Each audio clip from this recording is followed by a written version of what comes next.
생존 우선순위 서바이벌 프라이어리티 2025년 10월 29일자를 진행하도록 하겠습니다. 1.25 배속을 보시기 바라고요. 구독, 좋아요도 부탁드립니다. 오늘의 편집 내용들이 되겠습니다. 소리내어 읽어서 이해해보는 생존 우선순위 뉴스가 되겠습니다. 미중 사이에 낀 한국, 무역전쟁 압박 실감, 안미 경중 불가능.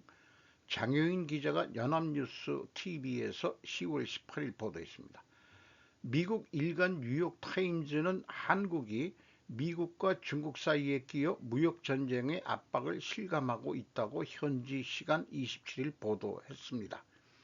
NIT는 이재명 대통령이 8월에 워싱턴 DC를 방문했을 때 한국이 과거처럼 안미 경중 같은 태도를 보일 수 없고 어느 한쪽을 선택해야만 하게 됐다고 지적했습니다. 그러면서 한국도 미국의 기본적인 정책에서 어긋나게 행동하거나 판단할 수 없는 상태를 인정했다고 했습니다. NIT는 무역전쟁에 따른 딜레마가 한국에 특히 고통스럽다고 전했습니다. 한국은 올해 7월 미국과 무역 협상에 원칙적으로 합의하고도 도널드 트럼프 미국 대통령의 부담스러운 요구를 충족시켜 주는 데는 어려움을 겪고 있습니다. 그런데도 한국은 미국과 매우 중요한 동맹을 유지하고 있다는 겁니다. 한편 중국은 트럼프 대통령이 경제 문제로 불만을 품은 주된 대상국인 동시에 한국의 최대 교육 상대국이라고 NIT는 소개했습니다. NIT는 한국이 미국의 편에 서면서 무거운 대가를 치르게 됐다며 한미조선 협력 프로젝트의 핵심에 있는 하나오션의 미국 자회사 5곳에 대해 중국이 제재를 내린 사실을 소개했습니다. 이어 NIT는 윤석열 전 대통령 집권기부터 한국이 이미 경제적 초점을 미국 방향으로 돌리고 있었다고 했습니다. 또 한국은 중국의 압박을 느끼는 가운데 미국과의 경제 협력을 강화하게 했다고 약속했음에도 불구하고 트럼프 행정부의 호감을 사는 데는 별로 효과가 없었다는 점을 알게 됐다고 전했습니다. 헤리티지 재단 한국 이제 한반도 넘어 미 안보 우려도 고려해야 김은중 기자가 조선일보에서 10월 28일 보도했습니다. 두 번째 한미회담 앞두고 제안 마가 시각 대변 한국, 중국 침략 억제하고 필요하면 격퇴할 준비해야 조선 방산 역량 주목 동맹 중 능력 가장 우수 워싱턴 DC의 싱크탱크인 헤리티지 재단은 한미동맹은 북한과 중국에 대한 효과적인 억지력을 보장하는 주요 축으로 인도태평양과 전 세계에서 미국의 국가 안보에 핵심적인 역할을 수행한다며 이 동맹을 조선 공동 생산, 방위산업 기반 강화 등 실용적인 방식으로 강화하는 것은 양국 모두의 이익에 명백하게 부합한다고 했다. 그러면서도 한국의 정책 이반자들은 한반도라는 렌즈뿐만 아니라 인도태평양 맥락 내에서 자신들의 역할을 설정해야 한다며 트럼프 정부가 드라이브를 거는 대중국 견제 정책에 보조를 맞출 것을 제언했다. 23일 로버트 피터스 선임연구원, 앤서니 김 연구원 등이 공동 집필한 한미동맹의 국방분야 우선순위라는 제목의 보고서에서 중국의 지역질서 파괴 역할을 고려하면 더 넓은 인도태평양 지역 차원에서 이익을 바라볼 필요가 있다. 미국, 일본, 필리핀, 호주, 베트남, 인도 등과 마찬가지로 한국 역시 중국이 인도태평양 지역을 지배하지 못하도록 하는 데 이해관계가 있다. 한반도를 넘어 동아시아 안보 문제에서 중추적인 역할을 수행할 수 있다. 미국이 한국과 군사 분야의 자유무역협정이라고 불리는 국방상호조달협정 RDP 체결을 우선시해야 한다고도 했다. 이것이 에이펙 회의를 전에 이런 보도를 국내 언론들이 했다는데 의미를 둬야 될 것 같습니다. 퇴, 바닥에 침 뱉고 담배까지 중국 절임 배추 작업장 경악. 세계일보 10월 28일 뉴시스에서 보도된 내용을 인용했습니다. 중국 27일 중국 소상신보 등 외신에 따르면 중국 랴오닝성 후루다오시 한 절임배추 작업장에서 상식박 행동을 하는 작업자의 모습이 카메라에 담겼다. 해당 남성은 영상의 시작부터 담배를 입에 문 채 작업을 이어나갔다. 이어 절임배추가 놓여있는 바닥에 침을 뱉고 발로 바닥에 침을 문지르는 등 몰상식한 행동을 보였다. 후르다우시 당국은 즉각 조사에 착수했으며 문제의 절임배추는 전량 압류해 폐기할 예정이라고 밝혔다. 문제의 제품이 시중에 유통되지는 않았다고 당국은 덧붙였다. 이런 뉴스를 보면서 반혐중이라는 그런 또 반중이라는 그런 기조의 뉴스들을 연달아서 한국 언론이 내는 것 같습니다. 시내 식당에 유통되는 중국산 김치 안 먹는 사람들이 많이 있습니다. 싸다고 수입 유통업자들이 지금 수입하고 있는데 그거를 왜 허가했는지 모르겠어요.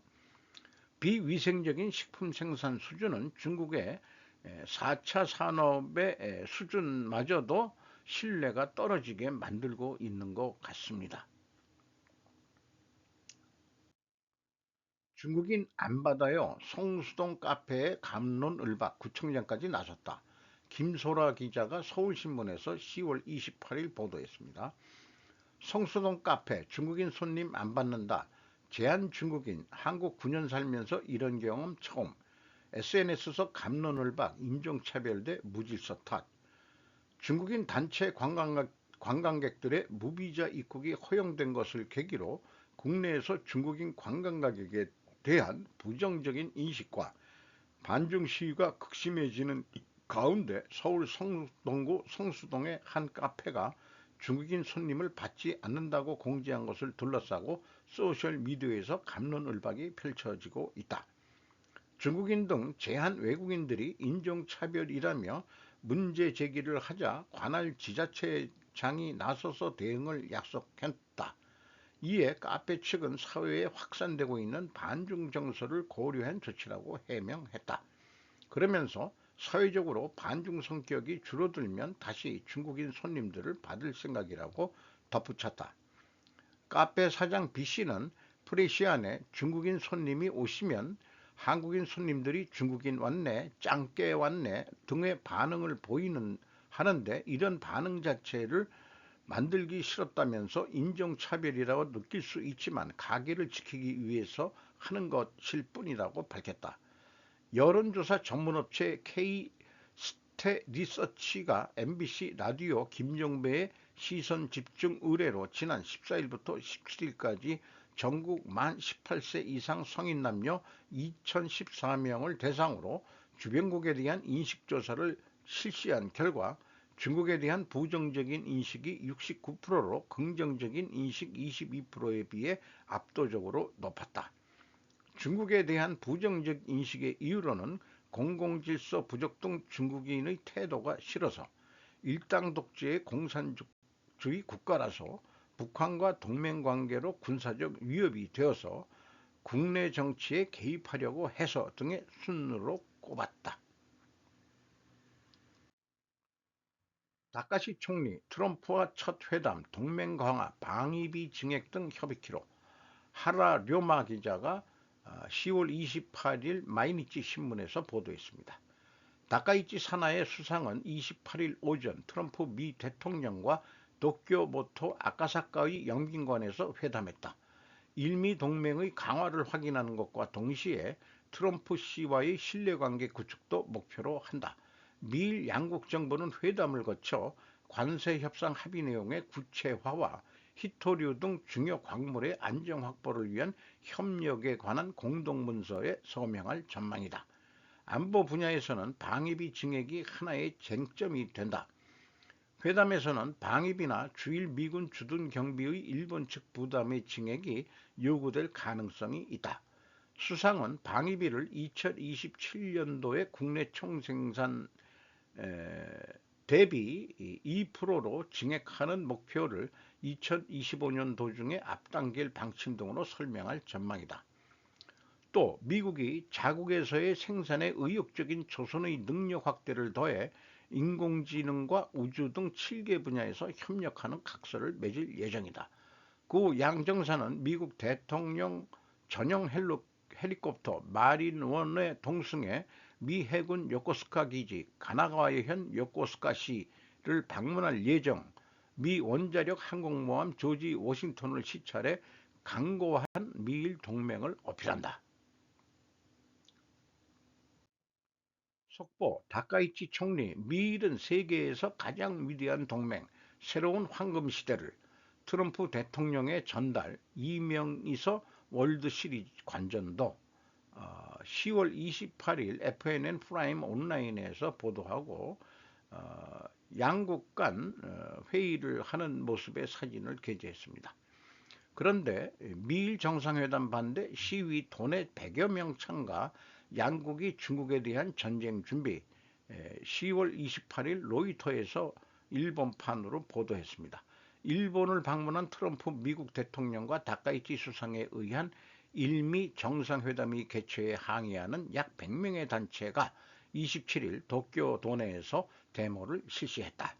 시위자들은 미일 양국이 중국에 대한 전쟁을 준비하고 있다고 호소했다. 데모 참가자 트럼프와 가오시도 중국에 대해 전쟁을 벌임으로써 자본주의 체제, 제국주의 체제를 연명시키려고 한다. 게다가 노동자, 학생 등 절대 반대하는 의지를 보이려서 오늘 시위를 하고 있습니다. 이렇게 소개를 했는데, 경주에서도 노 트럼프라고 반대 데모를 하는 우리나라 단체들이 있는데, 일본 경우 약 100명 정도만 나왔는데, 우리나라 그 좌파 애들이 그런 단체들이 얼마나 시끄럽게 할지 두고 볼 일이군요. 사전 차단을 해야 될 것 같기도 하고요. 요것은 히토류 등 여러 가지 경제협력 협정에 사인한 그 사진이 되겠습니다. 트럼프 대통령 USS 조지 워싱턴 항공모함에서의 연설 사진만 제가 했는데, 완전히 다카이치 수상이 아주 오빠 바라보듯이 바라보는 그런 순간에 찍혀 있는 모습을 제가 캡처를 했고요. 트럼프는 연설 도중에 다카이치 수상에 대해서 연설을 하는 시간을 할애하면서 침묵을 과시했습니다. 아, 전용 헬기에서 내려서 그 연설장으로 들어가는 장면을 테레비 NNN 뉴스에서 했습니다. 미군과 요코스카 기지를 출발하는 그런 모습을 방영을 한 거네요. 여기에서 제가 관심 있게 보는 것은 Peace through Strength인데, 이것을 힘을 통한 평화라고 볼 수 있겠습니다. 한마디로 우리나라 이 대통령은 평화부터 얘기했는데, 힘, 스트렝부터 얘기를 해야 그것을 통해서 평화가 온다는 것에 저는 동의하고요. 그렇습니다. 다카이치 총리는 진정한 보수 정치인이 아니라 우익적 포퓰리즘, 여론의 영합해 전쟁 준비로 치닫는 군국주의 정권 탄생의 위기라고 일본의 리버럴한 어떤 평론가, 고가 시게아키라는 사람이 에라 디지털에 10월 28일 기고한 내용입니다. 공명당과 4반세기를 넘는 장기 연정이 해소됐다. 자민당의 우경화 속도를 줄이는 브레이크 역할이라는 말을 들었지만 결국 그 역할을 포기할 수밖에 없게 됐다. 또한 일본 유신이라는 새로운 파트너의 가계 협력을 얻어 출범하였다. 유신이 정권 운영과 관련된 것은 이번이 처음이다. 이것도 역사적 전환점이다. 내각 광방 참여에 아베 전 총리의 최대 비서관이었던 이마이 나오야 씨를 기용하는 등 요충지의 아베 정권과 관련이 깊은 관료 전 관료를 앉혔다. 다카이치 총리의 탄생은 종언을 맞이한 것으로 여겨졌던 아베 정치를 부활시키고 보다 강화하겠다는 큰 의미를 갖는다. 정치의 대영유다. 정권 운영의 협력자가 공명에서 유신으로 대신해 그 역할이 자민 우경화의 브레이크 역에서 엑셀역으로 크게 변화했다. 다카이치 총리는 구구적 정책으로 치닫지 않는다. 그의 정치 자세를 가장 상징적으로 나타내는 총리가 되더라도 야스쿠니 신사에 참배하겠다는 입장을 포기하고 적시에 적절히 판단하겠다고 했다가 10월 17일 시작된 이 신사의 가을 예대제 참배를 총리 취임 전에도 불구하고 미뤘다. 더욱이 그의 사상이 반드시 굳건한 것은 아니며 그때그때 시대의 분위기에 맞춰 무엇을 해야 더 많은 지지를 모으고 더구나 정권을 장기적으로 지속할 수 있는가 하는 시각에서 생각한다면 단순히 극우적 정책으로 치닫지는 않을 것이라는 기대도 나온다. 여론 우경화는 가오시 총리를 더욱 우익적으로 만든다. 헌법 배정으로 치달아 방위비의 비약적 증대를 목표로 하기 위해서라고 생각되는 전략 3문서를 이례적으로 앞당겨 개정한다. 이는 분명히 트럼프 대통령에게 요구되기 전에 현재 방위비의 GDP 대비 2% 목표를 대폭 상향하는 자세를 보이기 위한 것이다. 살상무기의 수출 해금도 목표로 해 국영무기 공장, 국영민영 무기 공장도 점점 만든다. 일본판 CIA 설립, 간첩 양성, 간첩 방지법 제정도 선언했다. 외국에 대한 규제 강화도 큰 축으로 꼽았다. 게다가 전쟁 준비에 힘껏 돌진하는 자세가 선명하다. 군국주의 정권이라고 단정하는 것에 누구도 주저하지 않을 것이다. 또 한 가지 더 구체적으로 걱정이 되는 게 있다. 그것은 일본의 여론과 언론의 논조 자체가 매우 우경화되고 있는 가운데 다카시 유신 정권의 탄생이라는 것이다. 중국의 강경 대응해 대만 문제를 자극하다. 한국과의 관계를 극단적으로 악화시키는 야숙군이 참배나 식민지 지배나 침략 사실을 부인하거나 반성과 사죄는 더 이상 필요 없다는 식의 말을 하지는 않을 것이다. 일본 여론은 최근 10년 사이 극단적으로 협중적 경향을 강화하고 있다. 여론이 좋지 않다면 중국과의 관계가 악화되더라도 정권으로서 실점이 되지 않는다.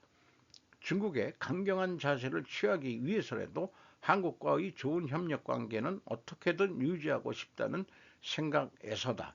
그렇다면 무엇이 따마가 될 것인가? 각장 걱정되는 것은 대만 문제다. 대만 문제라면 한국과는 직접 관련이 없기 때문이다. 다카이시 수상의 폭주를 멈출 방법은 없다. 하지만 다카이치 씨는 그러한 중국 측의 강경 자세를 역수로 취해 이쪽은 대화를 하고 싶다고 했는데 중국은 일본을 적대시하고 있다. 여기서 만만한 태도를 보이면 더 치고 올라갈 것이 틀림없다 등으로 국민에게 말할 것이다.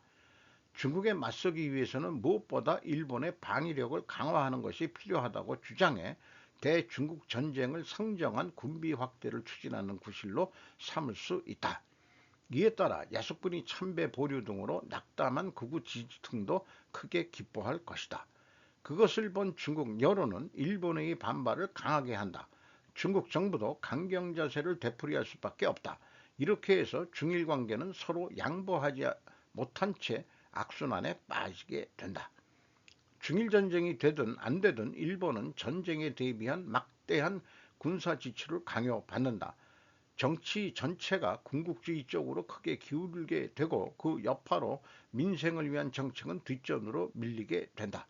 지금 유럽에서 일어나는 것처럼 군사비 때문에 사회보장을 깎아내리려는 움직임을 일본도 따라잡겠다는 것이다. 이시바 전 총리가 이른바 전후 80년 소회에서 일본이 무모한 전쟁으로 치닫는 잘못을 저지른 원인 중 하나로 언론의 문제를 꼽으며 만주 사변이 일어날 무렵부터 언론의 논조는 적극적으로 전쟁 지지로 바뀌었습니다. 전쟁 보도가 팔렸기 때문이며 신문들은 크게 발행 부수를 늘렸다고 지적했다. 지금의 매스컴과 공통된다. 지금 보수 세력 중에도 다카시 유신 정권의 폭주를 두려워하는 사람들이 있다. 일부에서는 이시바 시게루 재등판을 바라는 목소리가 나올 정도다. 앞으로 무슨 일이 일어날지 전혀 모르지만 일본의 위기가 불가역적으로 심각해지고 있다는 것, 그것만은 확실한 것 같다.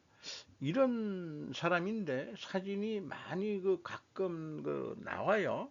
어떤 평론가 같은데, 정치평론가. 한국처럼 미국 사대주의라고 공격하는 좌파는 아닌 평론가 같습니다. 우리나라 같으면은 좌파 애들이 미국에 붙으면 미국 사대주의라고 어, 공격을 할 텐데, 실제 실상은 그렇게 좌파들이 친중 사대주의일 경우가 많죠. 그렇게 생각이 들어갑니다. 저성장덧 한국경제 혁신 DNA로 한각의 기적 다시 한번. 심층기획 광복 80년 독립에서 강국으로 권성구 기자가 세계일보에서 10월 28일 보도했습니다. 새로운 돌파구 마련 시급, 수출 중심 고도성장 선진국 도약, 경공업소 중화학 첨단산업 확장, GDP 2,557조 원, 5만 3천 배 성장, 인구 증가에 내수 경제까지 선순환했었다. IMF 2025년 성장률 0.9% 어두운 전망, 저출산 고령화의 생산성 하락 비상, 제조 기반 모델에서 체질 전환 필요, 미래 먹거리 발굴 위한 리더십 절실, 한국의 주요 수출 변화를 표로 만들어서 소개했습니다. 성장 동력 부재 고령화 발목, 한국보다 경제 체급이 큰 일본의 성장률 전망치가 1.1%, 미국이 2%로 한국 경제에 대한 전망이 유독 어둡다. 0.9% 예상했는데 잘하면 1%는 될 거라고 얘기도 하고 있습니다.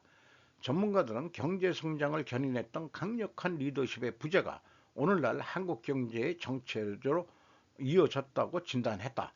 우석진 명지대 교수는 현재 우리나라에는 산업을 이끌 기업가의 혁신 역량이 부족하다며, 기업을 승계하거나 분할하는 데 골몰하기보다 새로운 산업을 발굴하는 데 역량을 집중시켜야 한다고 지적했다.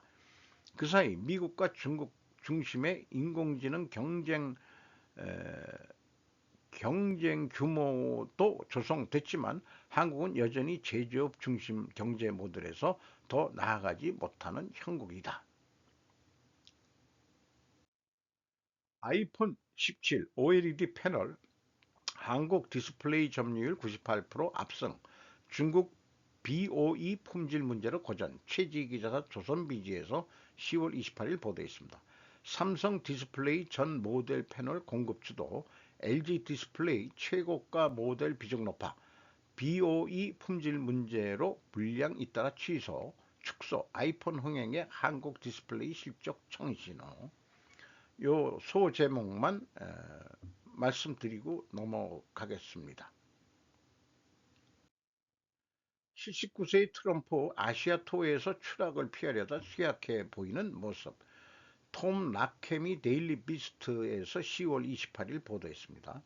도널드 트럼프 대통령의 일본 입국으로 노세한 대통령의 건강 악화에 대한 우려가 커지고 있습니다. 트럼프는 에어포스원의 계단을 협상하는 동안 손으로 난간을 꽉 잡은 채 시선을 아래로 고정한 채 천천히 조심스럽게 움직였습니다. 트럼프 일본 도착 시 신중하게 에어포스원에서 하차. 백악관이 10월 10일 월터 리드 병원에서 정기 검진을 받았다고 밝힌 트럼프의 일본 도착에 모든 시선이 집중되었습니다.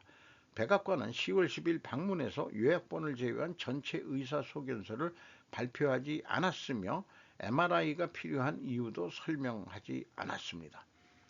몇 달 동안 대통령은 손에 반복적인 멍에 들었고 종종 화장으로 가려진 발목이 눈에 띄게 부어올랐습니다.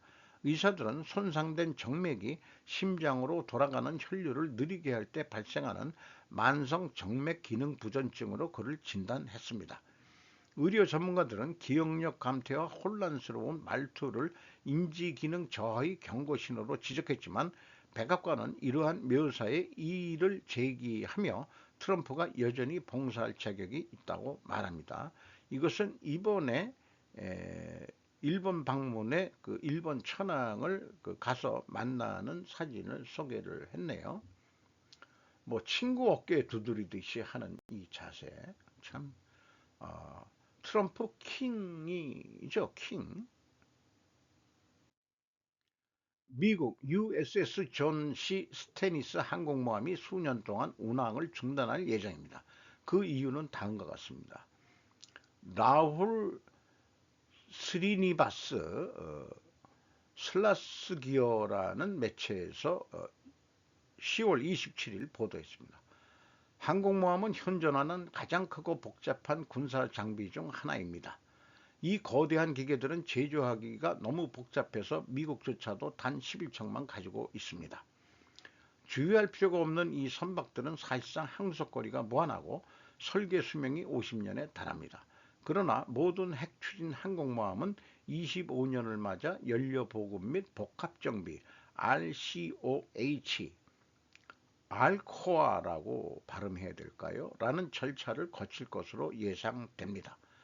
USS 존 C 스테니스는 2021년 5월 6일에 RCOH를 시작했으며 그 이후로 운항을 중단했습니다. RCOH는 복잡한 프로세스이며 이 과정에서 항공모함이 몇 년 동안 운항을 중단하는 것은 드문 일이 아닙니다.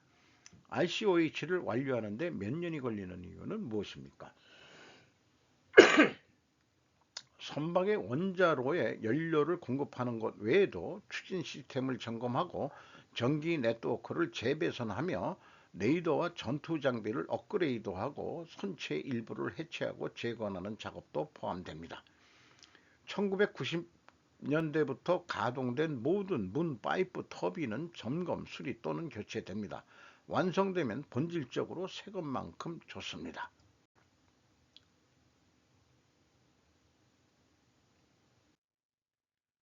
지연이 우려되는 이유는 무엇인가요? 이 과정을 더욱 까다롭게 만든 것은 미 해군이 버지니아에 있는 뉴포트 뉴스 조선소 한 곳에만 의존하며 이러한 대규모 점검을 처리한다는 점입니다.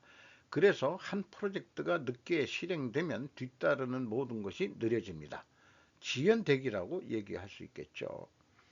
앞서 설명한 바와 같이 RCOH를 거친 이전 항공모함인 USS 조지 워싱턴 또 팬데믹 기간 동안의 운항 중단으로 인해 지연되었으며 이러한 적체는 USS 존 C의 RCOH 일정에 직접적인 영향을 미쳤습니다. 각 점검은 25억 달러에서 30억 달러 사이의 비용이 드는 고가의 제한이며 지연될 경우 인건비와 자재 비용이 수백만 달러 더 듭니다. 그래도 과정을 건너뛰는 것은 선택사항이 아닙니다. 존 C 스테니시는 마침내 2026년 말경 함대가 돌아와 2040년대까지 미 해군에 복무할 준비가 된 새로운 전자제품 개선된 레이더 업그레이드된 시스템을 탑재할 예정입니다. 이 사진은 그 뉴포트 뉴스 조선소에 도착하는 그런 모습을 예인선이 이렇게 인도해서 뭐 부두에 접안시키는 그런 과정의 사진을 찍은 것 같네요. 며칠 전에도 프로젝트 매니지멘트에 대해서 소개를 했는데 아무래도 이쪽에서도 CGPM을 적극 적용해야 만약 하고 있다면은 그때 한번 그것을 이 뉴포트 뉴스 조선소에서 했다고 제약이론 경영 미국 협회 쪽에서는 얘기를 했는데 지속성이 없다면은 이런 지연이 그거는 신건조 때만이지 그 유지보수 쪽에서는 적용을 안 했던 것 같습니다. 이것도 적용을 해가지고 해야 될 것으로 믿습니다.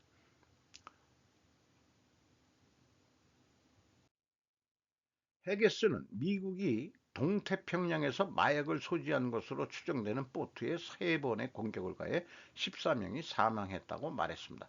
콘스탄틴 토로핀이 AP에서 10월 28일 보도했습니다. 이 사진 자체는 그 요코스카 항 연설할 때 트럼프가 헤게스를 지정을 했을 때 트럼프 대통령을 가리키면서 그래 나 여기 있어 하는데 그 옆에 고이즈미가 국방상이 됐죠. 농수상에서 국방상 그 옆에 이제 그 다카이치 총리가 있는 모습인데 이런 사진을 보면은 다카이치 나중에 후로는 이 젊은 고이즈미가 국방까지 경험을 하고서 농수상도 했고 등등 아마 일본 총리 후보로 다음 후보가 되지 않을까 개인적으로 그렇게 생각을 합니다. 새로운 지도자와 트럼프가 등장하면서 사랑하는 가족이 북한에 납치된 일본 가족들은 새로운 희망을 갖게 됐습니다. 힐러리 화이트맨이 CNN에서 10월 28일 보도했습니다. 사키의 요코타가 2025년 10월 23일 도쿄에서 가족협회 회장 요코다 다쿠야 가족협회 사무차장 요코다 데찌야와 함께 납치 문제 해결을 위해 사나이 다카이치 총리에게 호소하고 있습니다. 이것이 일본 트럼프 이번에 그 트럼프 방문 때 이것이 거론되고 같이 만나가지고 힘을 써 보겠다라고 그, 잊지 않고 있다 이렇게 트럼프가 얘기한 내용도 있습니다. 탈원전 시즌2 현실화 신규 원전 부지 선정 이재명 정부 들어 멈췄다. 전성모 뉴데일리가 10월 28일 보도했습니다. 윤석열 정부서 확정된 원전 계획 3개월째 공모조차 못해 지자체 4곳 유치 희망에도 이 질 곳 없다 발언 후 중단. 고리 2호기 재가동 미뤄지고 한빛 세울 원전까지 줄줄이 지연. 이 대통령이 신규 원전 건설에 부정적인 입장을 내비친 가운데 이미 짓기로 한 원전 부지 선정 절차도 멈춰 서면서 문재인 정부의 탈원전 시즌2로 회귀하는 것 아니냐는 우려가 커지고 있다. 28일 뉴데일리 취재에 따르면 신규 원전 부지를 심의 결정하는 한국수력원자력 부지선정위원회는 지난 7월 말 회의를 끝으로 모두 부지 선정 절차를 중단했다. 이 대통령은 취임 100일에 원전을 짓는데 최하 15년이 걸린다면서 1, 2년이면 되는 재생에너지 산업을 대대적으로 기여한다고 주장했다. 실제 2년 6개월 전 설계 수명이 만료돼 가동이 중단된 고리 원전 2호기의 계속 운영, 설계 수명 연장 결정이 최근 또다시 미뤄진 바 있다. 이렇게 이게 지금의 현실이네요. 전기값 올라갈 것 같습니다. 아무래도 재생에너지 원가 높고요. LNG 쪽으로도 높습니다. 원전이 한 2배 이상 더 싸죠. 그런 싼 원자력을 안 만들려는 그 속내 프로토늄 재처리도 그렇게 요구를 하면서 그 왜 안 하려는지 이해가 되질 않습니다. 오늘도 좋은 하루 되시기 바라고요. 오늘 29일 그 에이펙 회의 뭐 내용들은 아무래도 그 오늘 오후나 그 다음에 내일 또 언론들이 보도하는데 우리 생존에 해당하는 중요한 것들이 뭐가 있을지 또 좀 편집을 해보게 되겠죠.